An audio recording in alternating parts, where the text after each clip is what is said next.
Pessoal, mais uma vez estamos aqui com vocês para mais um mergulho. Hoje o capítulo 4 do livro de Marcos. Bom dia. Bom dia para quem está ao vivo. Bom dia, boa tarde, boa noite. Ou, dependendo do horário, muitos acompanham a gravação e tá tudo bem, né? Tá tudo bem, desde que você realmente esteja mergulhando. Antes de eu entrar aqui, deixa eu falar uma coisa sobre mergulhar. Mergulhar tá longe de ser apenas ler o capítulo inteiro. Eu defino mergulhar da seguinte forma: mergulhar é ler, meditar, praticar, compartilhar e defender o Evangelho. Esse conjunto é o mergulhar. Ler, reler, meditar, compreender, colocar em prática, ou seja, encarná-lo, compartilhar e defendê-lo. Esse conjunto forma o mergulhar. Então, nós estamos aqui mergulhando. Eu torço, eu peço a Deus, eu oro que toque nas pessoas, que toque em você. Eu espero do fundo do meu coração que você realmente esteja mergulhando, não apenas lendo, não apenas ouvindo, não apenas acompanhando a série, mas mergulhando. Talvez alguém pense assim: mas se eu estou acompanhando a série e não estou mergulhando, não necessariamente. Mas se você fizer essas coisas que falamos, com certeza você vai mergulhar, estará mergulhando. E esse mergulho vai te transformar cada vez mais, vai te renovar, vai nos renovar, tem nos renovado, vai nos tornar cada vez menos carnal ou menos carnais, mais espirituais, mais parecidos com Cristo, mais parecidos com o autor principal desses evangelhos, que é Cristo, que é Jesus, mais forte, mais resolvido, mentalmente, psicologicamente, emocionalmente, espiritualmente, porque são as palavras de Jesus. Eu desconheço qualquer coisa, eu não digo que a pessoa, nós não falamos que a pessoa não deva buscar outras ajudas, se for o caso, ajuda de um profissional, ler livros sobre diversos assuntos. Nós apoiamos isso. Aliás, nós não só apoiamos, nós fazemos isso. Mas eu creio que o Evangelho é poderoso. Eu creio no poder do Evangelho. Eu creio na suficiência dele. Eu creio que outras coisas vão complementar, outras coisas vão abrir nossa mente ainda mais, vão nos deixar atualizados, vão nos agregar outros novos conhecimentos, mas eu creio na suficiência do Evangelho. Eu não sei se você crê, mas conhecendo ele, Jesus falando, por exemplo, ontem nós fizemos uma live e a Michele estava falando, Jesus falando abertamente lá em Mateus capítulo 6, versículo 25 até o 34, Jesus falando abertamente, claramente, no Evangelho, naquela época, há muito tempo atrás, sobre ansiedade. Sobre ansiedade. Olha como o Evangelho, além de poderoso, é atual, né? Olha como ele serve para os dias de hoje. É magnífico, é glorioso, gente. Vamos mergulhar no Evangelho. E feliz a pessoa que cria intimidade com essa palavra aqui. Porque a alma dela é saciada, né? O espírito dela é alimentado. E ela não tem falta de coisa alguma, né? Como a gente até falou ontem no culto que a gente estava, sobre a pessoa ser essa própria fonte. Porque ela vai conhecer dessa fonte inesgotável, né? E quanto mais ela busca, mais ela vai receber, e mais ela dá e mais ela recebe. E essa fonte nunca para de jorrar, né? Perfeito. Então vamos lá. Eu vou ler aqui no início, depois você segue aí, tá? Mais uma vez, Jesus ensina por meio de parábolas. Capítulo 4, livro de Marcos. Mais uma vez, Jesus começou a ensinar à beira-mar. Em pouco tempo, uma grande multidão se juntou ao seu redor. Então ele entrou num barco e sentou-se enquanto o povo ficou na praia. Ele os ensinou contando várias histórias na forma de parábolas, como esta. Ouçam, um lavrador saiu para semear. Enquanto espalhava as sementes pelo campo, algumas caíram à beira do caminho e as aves vieram e as comeram. Versículo 5. Nós não vamos explicar, essa aqui é a parábola do semeador. A gente não vai ficar parando aqui para explicar, porque nós estamos no versículo 5. E no versículo 13, se você ver aí, fala assim, a interpretação da parábola do semeador. Então, o próprio Jesus, né, que deu a parábola, explicou a parábola. Então, vamos seguir lendo aqui. Ó. Outras sementes caíram em solo rochoso. E não havendo muita terra, germinaram rapidamente. Mas as plantas logo murcharam sob o calor do sol e secaram, pois não tinham raízes profundas.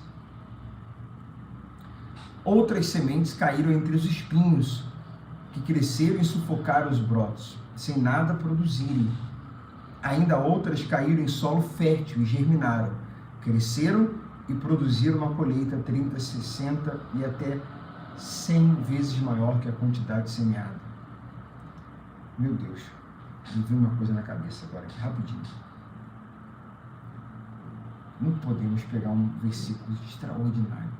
A parábola do semeador. Gente, se você tiver necessidade de ler essa parábola 2, 3, 4, 5 vezes, faça isso.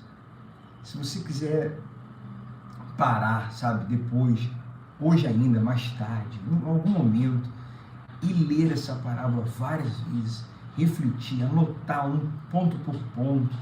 Nós, inclusive, lá na meditação de Mateus, nós fizemos nós lemos, e essa parábola do semeador está lá em Mateus, se não me engano, Mateus capítulo 13.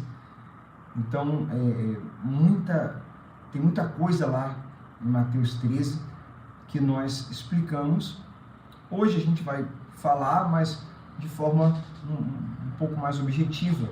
Então, vale a pena, anota aí, para depois você assistir novamente, se você assistiu. Se você está chegando agora aqui na série, mergulhando no Evangelho, e está direto em Marcos, não deixe de voltar lá em Mateus. E tem muitas coisas, como a gente já falou, em Marcos que se repetem. E lá, a gente, né, como era o início, foi o primeiro livro, então a gente estava ali explicando várias coisas que hoje, agora em Marcos, a gente vai passar com um pouco mais de objetividade. Mas vale a pena. Essa parábola do semeador, ela é muito rica, ela é muito profunda, e como tem vários pontos, né, ele fala de vários tipos de reações, vários tipos de corações, vários tipos de pessoas que recebem a palavra de formas diferentes. Então a gente precisa ter calma aqui, ler, reler. Eu sugiro realmente que você leia no mínimo 2 vezes, ou mais, tá bom? Fica aqui esse conselho de amigo. Aqui, então, nós paramos no versículo 8, né? Ainda caíram em solo fértil, 8 eu li, vou ler de novo. E germinaram, cresceram e produziram uma colheita de 30, 60 e até 100 vezes maior que a quantidade semeada. O que eu ia falar? Pegar esse versículo e levar para o lado material, levar para o lado financeiro. Você vai plantar, né? Levar para o lado de oferta. Você vai plantar. Contexto nada a ver. Pelo amor de Deus, o contexto não é isso. Está falando aqui de quem ouve a palavra, né? De quem deixa a palavra penetrar, de como cada um reage quando ouve a palavra. Pegar isso aqui e levar para o lado da oferta não tem nada a ver. Nada a ver. mas parece que tem a ver quando eu pego só o versículo 8. Se eu pegar só o 8, aí pode parecer que tem a ver, né? Você vai plantar e vai colher 30, 60, 100. Mas se eu pego o capítulo, o contexto, nada a ver. Nada a ver. Isso é um detalhe. Versículo 9. Então ele disse: quem tem ouvidos para ouvir, ouça com atenção. Agora no 10, tem um título aqui na versão que nós estamos lendo, NVT, que fala: o propósito de Jesus ensinar por parábolas. Por quê? Né? Qual era o propósito dele em fazer isso, em contar essas histórias? Lê aí, Michele, por favor. Versículo 10. Mais tarde, quando Jesus estava sozinho com os 12, e os outros que estavam reunidos ao seu redor perguntaram-lhe qual era o significado da parábola. Ele respondeu: a vocês é permitido entender o segredo do reino de Deus, mas uso parábolas para falar aos de fora, de modo que, mesmo que vejam o que faço, não perceberão, e ainda que ouçam o que eu digo, não compreenderão. Do contrário, poderiam voltar-se para mim e ser perdoados. Eu vou comentar aqui, na própria NVT, na Bíblia de Estudo, bem rapidinho, ouça só. A vocês é permitido entender o segredo do reino de Deus, a saber que o reino havia chegado e que Cristo, o Filho de Deus, estava entre eles. Os de fora não compreendiam essas coisas. A respeito de Jesus, aos discípulos sugere que as parábolas visavam impedir que os de fora entendessem, de modo que fossem capazes de se arrepender e ser perdoados. A citação de Isaías, capítulo 6, do 9 ao 10. Note aí, depois você vai lá em Isaías, no capítulo 6, leia lá o 9 e o 10, pelo menos. Você pode ler mais, ler todo o capítulo, sempre é ideal ler o capítulo inteiro, mas nesse caso aqui, a citação, a relação do Evangelho com a passagem de Isaías 6, versículo 9 e 10. Sugere que se tratava de um castigo intencional. O ensino de Jesus por meio de parábolas e a descrença resultante cumpriram que as Escrituras haviam predito. A natureza impactante dos ensinos de Jesus sobre o reino de Deus, tema que muito inquietaria as autoridades de Roma, encontrou no uso de parábolas uma forma de tornar o tema menos explosivo. E do 14 ao 20, a interpretação da parábola do semeador é alegórica. A gente vai ler agora e depois eu volto aqui nesses comentários. Interpretação da parábola do semeador, versículo 13. Leia, Tiago, por favor. Então Jesus disse: se vocês não entendem o significado dessa parábola, como entenderão as demais? O lavrador lança sementes ao anunciar a mensagem. As sementes que caíram à beira do caminho representam os que ouvem a mensagem, mas Satanás logo vem e a toma deles. As que caíram no solo rochoso representam aqueles que ouvem a mensagem e, sem demora, a recebem com alegria. Contudo, uma vez que não têm raízes profundas, não duram muito tempo. Assim que enfrentam problemas ou são perseguidos por causa da mensagem, cedo desanimam. As que caíram entre os espinhos representam outros que ouvem a mensagem, mas logo ela é sufocada pelas preocupações dessa vida, pela sedução da riqueza e pelo desejo por outras coisas. Nada atual, né? Essa palavra. Não produzindo fruto. E as que caíram em solo fértil representam as que ouvem e aceitam a mensagem e produzem uma colheita 30, 60 ou até 100 vezes maior que a quantidade semeada. Olha que interessante como que Jesus compara a mensagem do Evangelho, né? Ele compara a uma semente e nós somos o solo dessa mensagem. E o resultado dessa mensagem, como resultado de uma colheita, ela não é imediato, né? Ela tem um processo. Então, através desse processo que é feita a separação, né?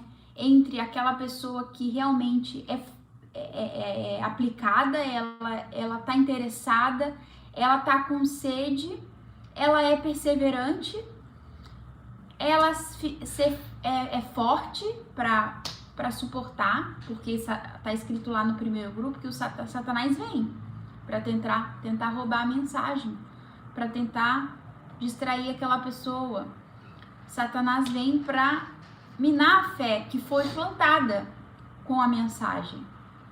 Então, observe isso atentamente. Olha como isso é importante para a gente poder absorver a palavra e ela realmente dá fruto. Não são todas as pessoas que vão ter os frutos dessa palavra, daquilo que Jesus está falando, dos mistérios do reino dos céus. Não são todas. São aquelas que elas recebem a palavra, resistem a Satanás, suportam o processo, não se distraem com as preocupações, priorizam. Tem humildade para ouvir. Exatamente. Tem interesse. Nós, lá, como eu falei, na meditação de Mateus, no capítulo 13, explicamos, Jesus já explicou, né? E a gente comenta grupo por grupo. Por isso que eu disse que vale a pena ouvir lá.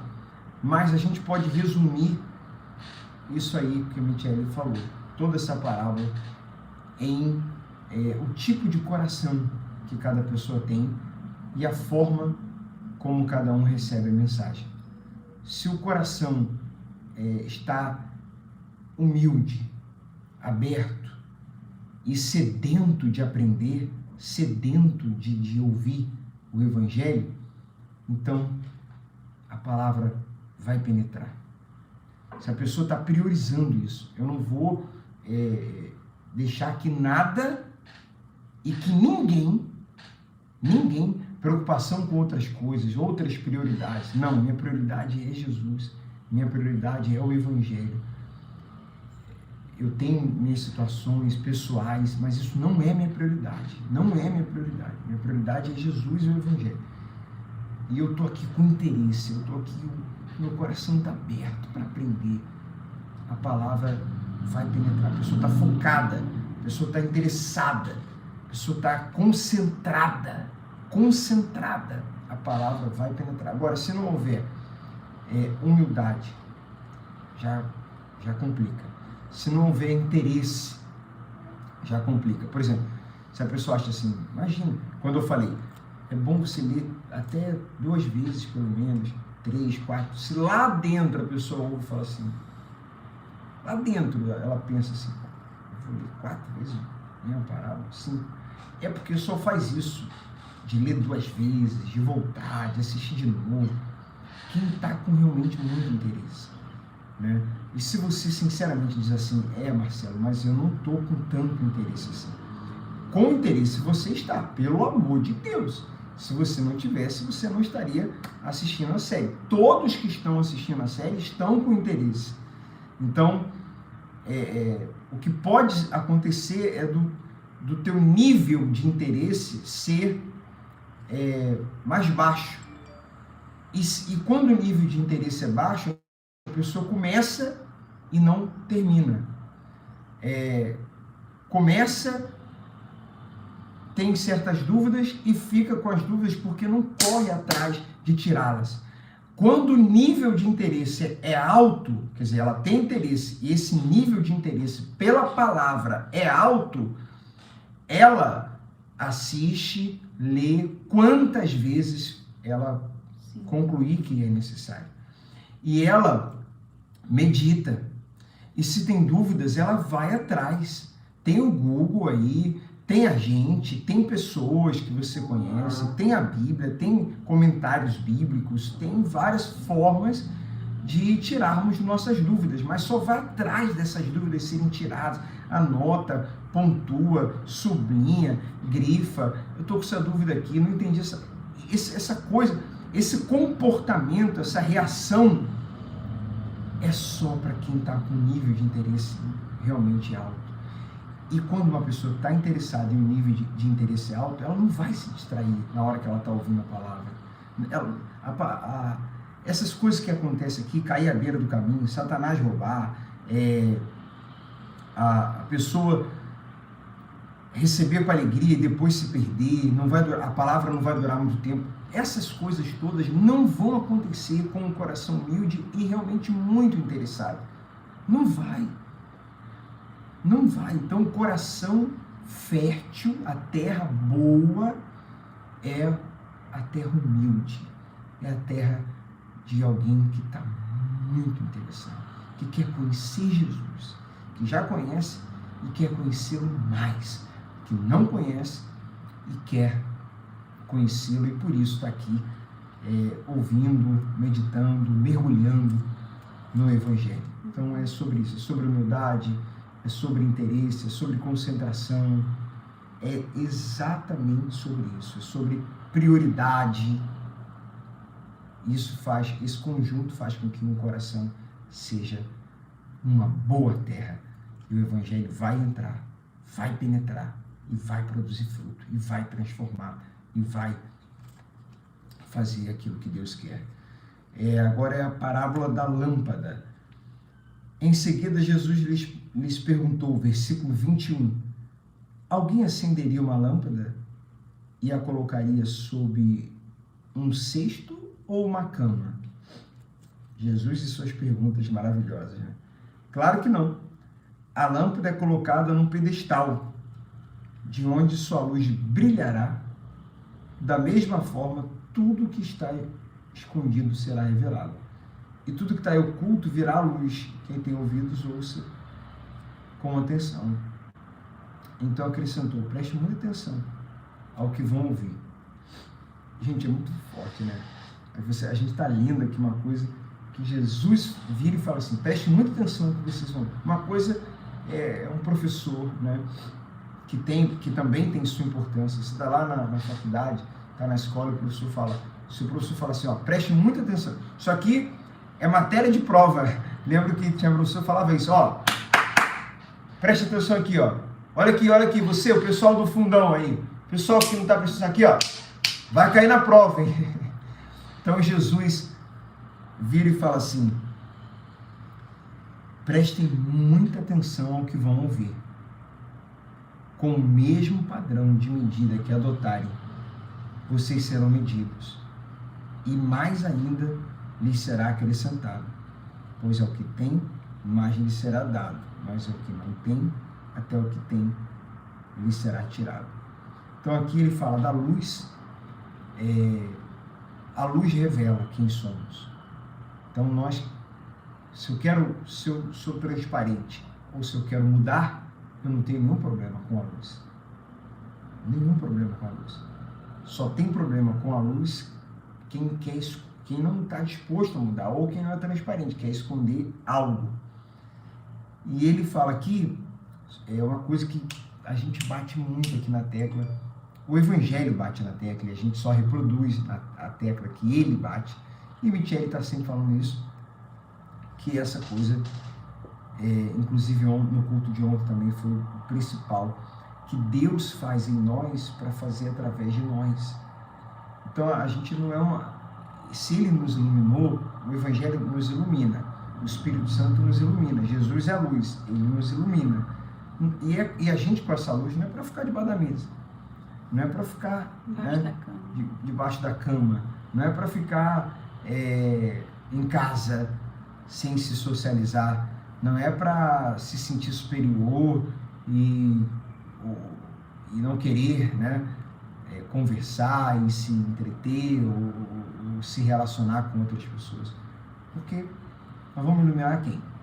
Nós vamos nos iluminar? Fomos iluminados e vamos nos iluminar? Como assim, se a gente já está iluminado? Não faz sentido. Nós vamos iluminar quem? Embaixo da cama, ou embaixo da mesa, ou sozinhos. A gente tem que com equilíbrio, com sabedoria, cada caso é um caso, mas a gente tem que ir aí no trabalho, na vizinhança, na rua, no dia a dia, na faculdade, na universidade, na escola, aonde a gente for, levar essa luz porque nós recebemos essa luz para iluminar. Não faz sentido a luz ficar, essa lâmpada ficar isolada. Não faz sentido, não faz sentido. Porque tudo que Deus faz em nós é para fazer na vida de outros. Não é sobre a gente, não é sobre o Marcelo só, não é sobre você. Não é sobre você. E seria muita petulância, muito ego, muito orgulho da nossa parte, da minha parte, achar que é sobre mim. Não é. O que Deus fez em mim é para fazer através de mim. A gente está aqui fazendo essa série transbordando, transmitindo luz, a luz do Evangelho, porque Ele fez em mim. Então eu mergulhei e estou conduzindo outras pessoas ao mergulho. Deus cura para você falar dessa cura, para você curar. Deus te prospera para você ajudar pessoas. Deus te deu o Espírito Santo para você ajudar pessoas. Deus fez isso por você, seja lá o que for, para você fazer por outras pessoas. Porque o Evangelho é sobre isso. Você recebe e transborda, recebe e compartilha, recebe e divide. E divide em todos os aspectos, em todas as áreas. Você não foi curado para ficar curtindo sua cura e guardá-la para você. Você foi curado para falar para o doente que se ele crer, ele pode ser curado também. Você foi salvo, não para curtir. Não existe isso. Aliás, é impossível alguém salvo ficar inerte a essa salvação. Porque uma característica do salvo é realmente querer levar outras pessoas a serem salvas. É algo natural, né, Marcelo? Natural. Não é algo que eu vou fazer provocando. Eu tenho que fazer, eu tenho que ser assim, eu tenho que fazer desse jeito, eu tenho que... Não, você não vai conseguir conter isso, porque isso está dentro de você. Então não é porque alguém está falando que você tem que fazer, que você vai falar porque a outra está falando que você tem que fazer. Não, não é assim. Então não houve ainda essa revelação. Porque quando há essa revelação de Jesus, quando Jesus se revela para uma pessoa e ela entende aqui esse mistério, esse segredo do reino dos céus, aí ela não consegue. Ela não consegue. E não tem como você não se sentir especial. Não tem como... você vai se achar melhor do que os outros? Não, mas não tem como você não se sentir grato a Deus. Não tem como você agradecer a Ele e falar, meu Deus, quem sou eu para o Senhor ter se revelado para mim? A alegria transborda. E aí a gente não tem como guardar isso só pra gente. A gente quer fazer com que outras pessoas conheçam esse reino. E como forma exatamente de gratidão também. Só que é o que você falou, não é uma coisa da mente forçada, eu vou fazer isso. Poxa, eu tenho que ser grato, né? Eu tenho... Não. Você entende esse amor, você entende essa graça, você entende essa maravilha que aconteceu com você. Você entende o Evangelho e fala, poxa, eu fui alcançado, né? Eu estou entendendo, fui amado, fui perdoado, estou entendendo a graça.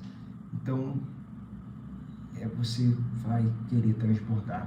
Então, das duas umas, se uma pessoa não está transbordando, como o Michele falou, ou não houve ainda essa revelação, ou não houve essa mudança, ou ela até se entregou a Cristo, mas está faltando a ela entendimento.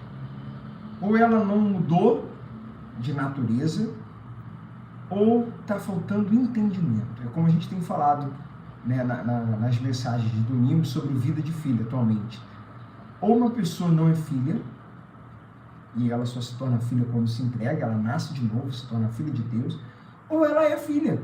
Ela é filha, porque ela se entregou para Cristo, mas ela precisa entender corretamente a graça, o Evangelho, porque o entendimento correto também nos muda a nossa postura, muda a nossa forma de viver, de ser.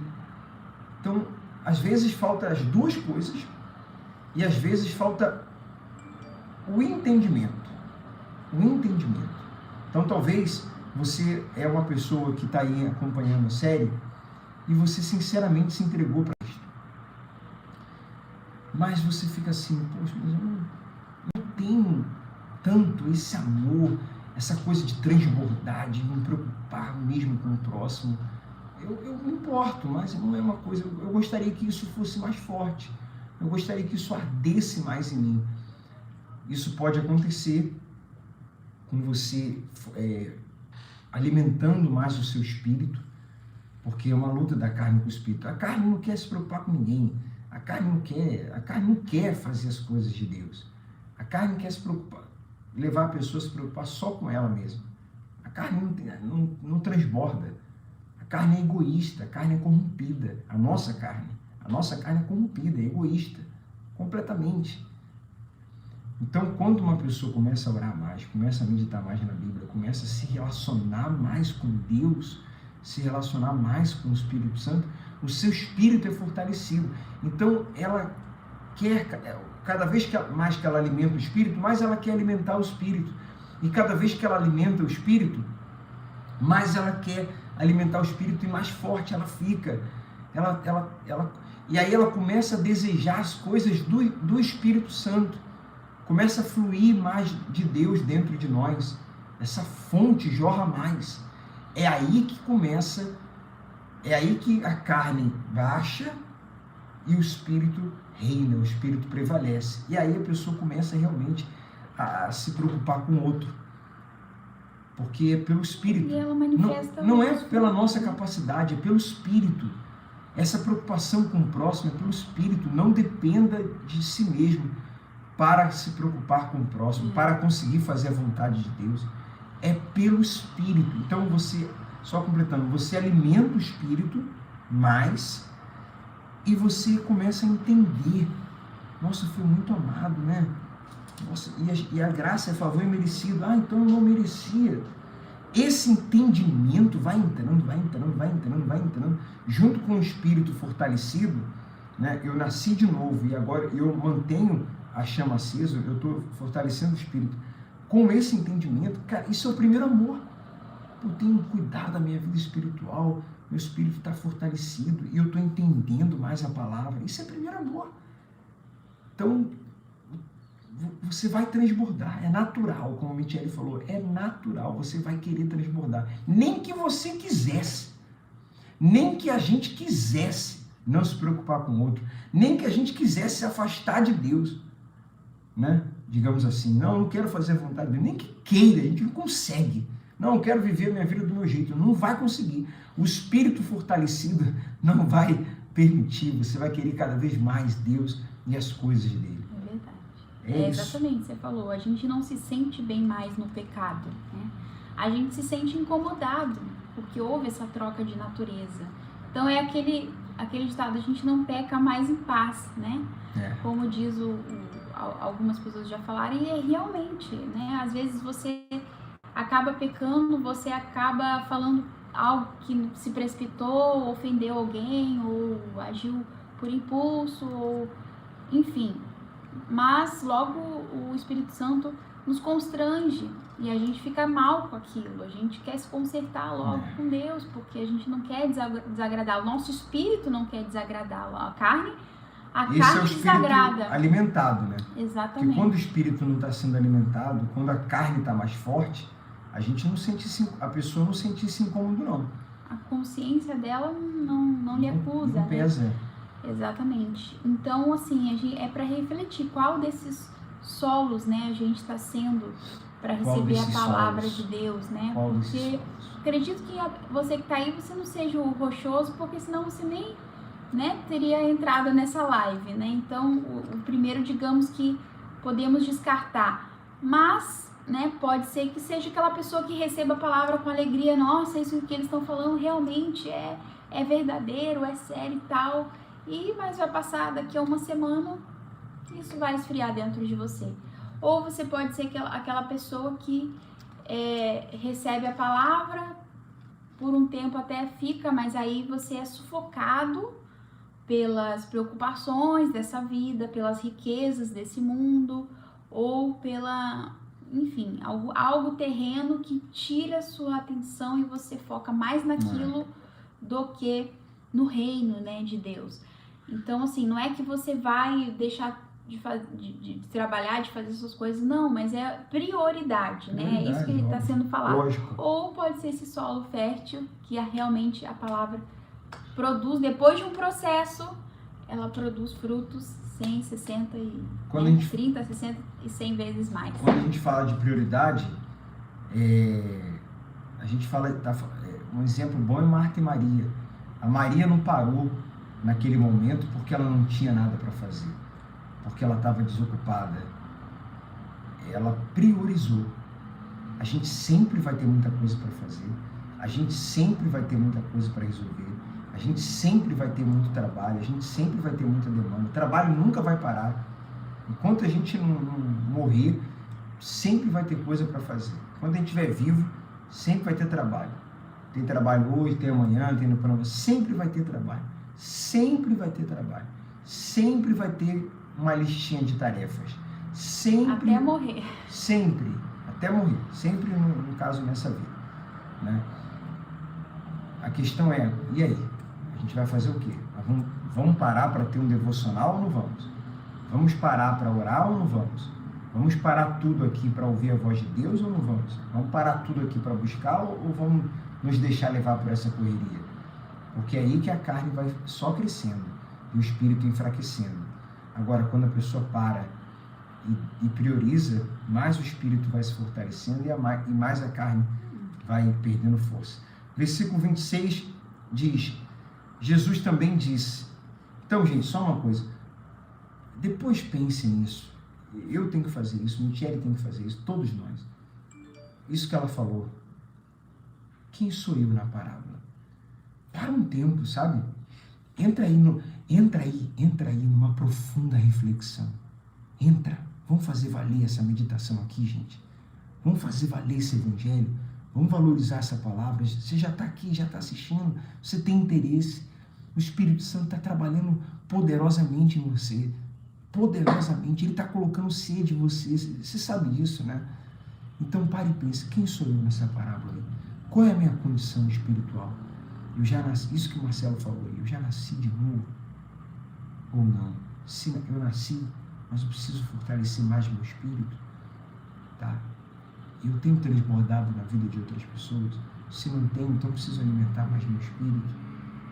Como é que está essa questão da carne e do espírito? Eu tenho priorizado? Entra nessas análises, gente. E constantemente faça isso, porque aí você vai estar sempre se conhecendo, vigiando e mantendo a chama acesa. Versículo 26. O reino de Deus é como um lavrador que lança semente sobre a terra. Noite e dia esteja ele dormindo, acordado, as sementes germinam e crescem, mas ele não sabe como isso acontece. A terra produz as colheitas por si própria. Primeiro aparece uma folha, depois se formam as espigas de trigo e por fim o cereal amadurece. E assim que o cereal está maduro, o lavrador vem e corta com a foice, pois chegou o tempo da colheita. Bacana, né? O evangelho é essa semente. A parábola da semente de mostarda. Jesus disse ainda, posso descrever o reino de Deus? Que comparação devo usar para ilustrá-lo? É como uma semente de mostarda plantada na terra. É a menor das sementes, mas se torna a maior de todas as hortaliças, com ramos tão grandes que as aves fazem ninhos à sua sombra. O resumo de parábolas por Jesus. Jesus usou muitas histórias e ilustrações semelhantes para ensinar o povo, conforme tinham condições de entender. Na verdade, só usava parábolas para ensinar em público. Depois, quando estava sozinho com seus discípulos, explicava tudo para eles. A gente falou bastante sobre isso, Mateus. Sobre a diferença entre seguidor, multidão e discípulo. Está longe, está mais ou menos perto e está perto, ser íntimo. Os íntimos entendem coisas que os que estão mais ou menos perto, os que estão longe, nunca vão entender. Os íntimos. Jesus é Senhor sobre tudo. Então a gente encerra aqui, versículo 35. Ao anoitecer, Jesus disse a seus discípulos, vamos atravessar para o outro lado? Com ele a bordo, partiram e deixaram a multidão para trás, embora os outros barcos os seguissem. Logo uma forte tempestade se levantou. Logo, Jesus dormia... Não, calma aí. Logo, as ondas, arrebentavam sobre o barco, que começou a encher-se de água.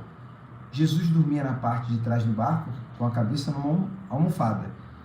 Os discípulos acordaram, reclamando, mestre, vamos morrer. O senhor não se importa? Jesus despertou, repreendeu o vento e disse ao mar: silêncio, aquiete-se. De repente o vento parou e houve grande calmaria. Então Jesus lhes perguntou: por que estão com medo? Ainda não têm fé?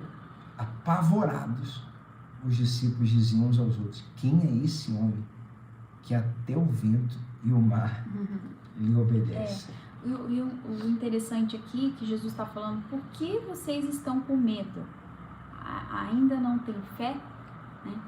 Então, assim, ele estava insistindo ali a questão da dúvida neles, né? Porque veio a tempestade e eles já se desesperaram, né? Eles já balançaram. Porque Jesus tinha um propósito, tinha um chamado para eles, já tinha revelado para eles, já tinha mostrado para eles. Aí surge uma tempestade e aí, de repente, eles ficam apavorados, com medo de morrer e tudo mais. Mas Jesus já não tinha falado para eles? É que nem aquela coisa, você já não tinha falado que vai chegar no outro lado? Eu não tô dentro daqui do barco com vocês? Então, por isso que ele perguntou: mas por que vocês não têm fé? Então, é pra gente, né, também refletir sobre isso, que se Deus nos chamou, Ele tem um propósito na nossa vida, a gente tem que ficar em paz, descansar, confiar. Então, vão vir os problemas, vão vir rebordosas da vida, vão vir tempestades, vão vir dificuldades, obstáculos, mas isso não quer dizer que você está no caminho errado. Se você escolheu seguir o caminho de Jesus, então é sinal que é aí mesmo que a gente tem que perseverar, aí mesmo que a gente tem que ficar firme, porque Ele prova também a nossa fé. Muitas coisas Deus permite para provar a nossa fé. Provar a nossa fé. E você falou uma coisa, toda segunda, a gente tem um encontro de oração lá no Instagram, @vida-de-fruto-oficial. A gente traz uma palavra e a gente ora bastante, por tudo, todas as áreas. Você falou no último encontro que tem situações que ainda não foram mudadas e Deus está permitindo aquela situação para mudar a pessoa. Né? Exato, nos preparar, né? Fortalecer a nossa fé. É o processo que nós falamos no início, né? Da semente que é colocada, aí tem que regar aquela semente, né? Deus rega a gente, Deus trabalha em nós, né? Então é regada aquela semente, tem o tempo certo para ela germinar, para ela crescer, cria raízes, né? Cria raízes, ela cresce e no tempo certo, se ela está enraizada em Jesus, ela dá fruto. E Deus permite também para tempestades para a gente se conhecer, para a gente ver que a gente depende dele, para a gente exercitar a nossa fé, sabe? Uma pessoa que tá ali muito paradona, a fé dela tá muito paradona. Vai vir uma tempestadezinha para a gente botar essa fé para funcionar, para se exercitar, né? É igual o nosso corpo. Já viu que uma pessoa não faz exercício nenhum, daqui a pouco uma dor aqui, uma dor ali. E essa dor é o nosso corpo dizendo: e aí? E aí? Vai ficar aí nesse sedentarismo? E aí? Não vai exercitar não? Não vai alongar não? Ai de mim, Marcelo, se eu não fizer isso aqui, ó, antes de dormir, todos os dias, em alguns momentos do dia, vira para cá, vira para lá, alonga daqui, puxa para lá, porque daqui a pouco começa aquela dor no pescoço, alongamento, muito tempo no celular, muito tempo assim, ó, cabeça aqui, ó, computador, às vezes sem a gente perceber a nossa postura, o corpo vai reclamando. Então Deus permite tempestades para, e aí? Vamos usar essa fé aí? Sem fé é impossível agradar a Deus, está escrito, né? Vamos usar essa fé? Vamos então, confiar. se na hora da tempestade, se na hora da rebordose, se na hora do problema que surge, um problema inesperado, eu ficar para baixo, eu ficar reclamando, eu ficar questionando Deus, eu ficar, ao invés de, não, eu vou vencer, eu vou perseverar, Deus vai dar uma saída. E se eu reajo assim, é um alerta. Tô precisando buscar mais. Exato. Precisando orar mais. Porque agora, se eu desanimo, se eu fico assim, já é como o Marcelo É um falou, alerta. é sinal de eu reagir, porque sem fé é impossível agradar a Deus. Então, reagindo dessa forma, eu não estou agradando a Deus, né? Como filho dele. Então, ele espera da gente uma fé, porque é os três, né? A fé, a esperança e o amor. Esses três, né? O maior é o amor. Não adianta ter fé, não adianta ter esperança se a gente não for por amor. Mas a fé é o que nos faz crer naquilo que Deus disse através da sua palavra, e que se a gente perseverasse, se a gente continuasse, se a gente olhasse para Ele, Ele iria ser conosco, né? Então, é essa fé que nos mantém de pé, essa fé que todos os dias faz a gente levantar com força, com garra, com ânimo para ir para trabalhar, para dar os frutos dele aí nesse mundo, aí fora, né? Que é aí que a gente mostra que a gente é de Deus, é diante desse mundo aí que a gente vai mostrar os frutos, né? É isso aí. É fé nele, fé nele, fé nele. Ele está no barco, tem a mínima possibilidade desse barco afundar. Não existe isso. Então a gente precisa ter fé nele, tá? Na sua vida, você está no barco, seu barco não vai afundar. As coisas não tem como. Não tenha medo de nada, gente. Não tenha medo de nada.